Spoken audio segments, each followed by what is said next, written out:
don't mean so high that you're bruising the plant, but high enough pressure that you sit there for like a solid 1 to 3 minutes and spray the plant, and that may work to reduce the OE burden if there is an OE burden. At the end of the day, probably should just use native milkweeds. And another thing to keep in mind, if you are buying these milkweeds from a nursery to use in your yard, it is critical that you know where they came from and what they were treating them with. Who in here knows what a neonicotinoid is? Okay? All right, so neonicotinoids are insecticides that often when you go to big box stores, there'd be a label on there that says this plant has been treated with neonicotinoids to prevent bad insects and whatever from being on the plant. Well, here's what we didn't know for years. When you spray an insecticide that has neonicotinoids on it onto those plants, the plant can actually bioaccumulate and absorb those compounds into its flesh. And in some instances, milkweeds have been shown to have neonicotinoids in their flesh for upwards of 7 years. And so what happens is you may buy a milkweed, and even if it hasn't been sprayed recently with an insecticide that has neonics in it, if it has, don't be surprised if you see monarch caterpillars starting to fall off your plant. Research has been done here and afar to demonstrate very high mortality rates associated with plants that have been sprayed with neonicotinoids, even if it was a while ago. So you want to make sure they have not been treated for pest insects with neonicotinoids. There are other insecticides that are used, especially by folks that try to be organic gardeners, that don't have neonics, and you don't have this problem. So those are some things to keep in mind when you're dealing with this particular milkweed. And I don't know if I have enough time to run through some preferred flowers for your gardens, but I'm going to do it anyways. So this is Berkelia cordifolia, the flyer's nemesis. It's rare in the wild, but widely cultivated and a favorite of monarch butterflies, and it's readily available in a lot of native plant nurseries. Coreopsis is actually proven to be really important for monarch butterflies, especially in the winter months when it's hard for them to find a lot of other flowers. They'll fly down and land on Coreopsis and they'll use it.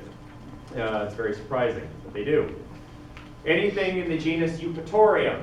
So that includes things like dog fennel, Yankee weed, Joe Pye weed. These are important flowers, especially if you're trying to make a butterfly garden that promotes monarch butterflies. So we have lots of different eupatoriums in the state. Echinacea, this is more so one for temperature zone 8 and north, and even though this is rare and endangered in the wild in Florida, it is widely used in the northern half of the state, and the farther north you go, the more common the species becomes, and is a pretty important wildflower for monarch butterflies across their range. So I mentioned this earlier, the plant that grows in the salk. So Biden's alba, beggar ticks, this is probably the most important wildflower for monarch butterflies aside from saltbush that I mentioned earlier. Without this plant, the honey industry would collapse in a lot of places because so much habitat has been degraded from development and fire suppression and overmowing that Biden's alba is one of the only wildflowers that just does not care about anything. It grows back and is a critical source of nectar and pollen for a lot of insects. It has a compound in it called phytosterol, which some butterflies actually require in order to produce viable eggs.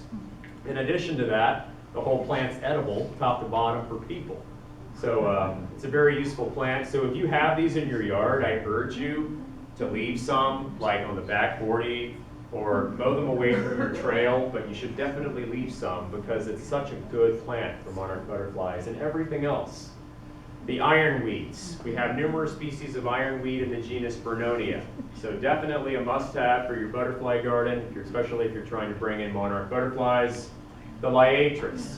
So in Central Florida, Liatris spicata.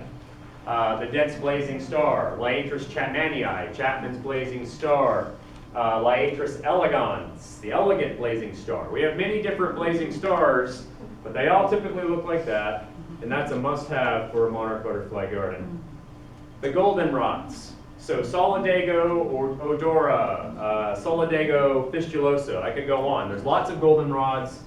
Another really important one for monarch butterflies, Melanthera, cat tongue. Some people call it salt and pepper plant. Whatever you want to call it, it's a very important plant for monarch butterflies, and it's preferred by them.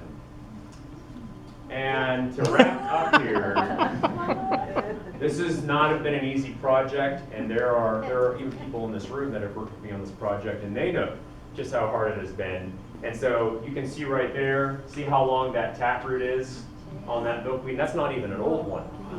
This is what we have to do to remove them if we want to keep the rootstock intact. And so a lot of hard work has gone into this, but I need more and more and more help. I need like people in this area to help me to address a lot of issues, because some of the last milkweed populations that exist in a lot of places in this area are currently under threat by a lot of development that's happening right now. And so we could easily get permits, work with the developers, go in and remove these plants and establish them in safe havens, translocate them to protected land, and keep that genetic diversity from leaving.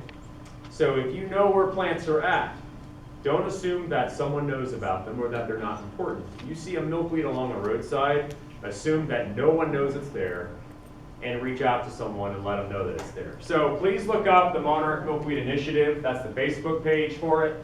Wow. If you have questions, you can rather email that big email address in the middle, or you can email me at my government address towards the bottom.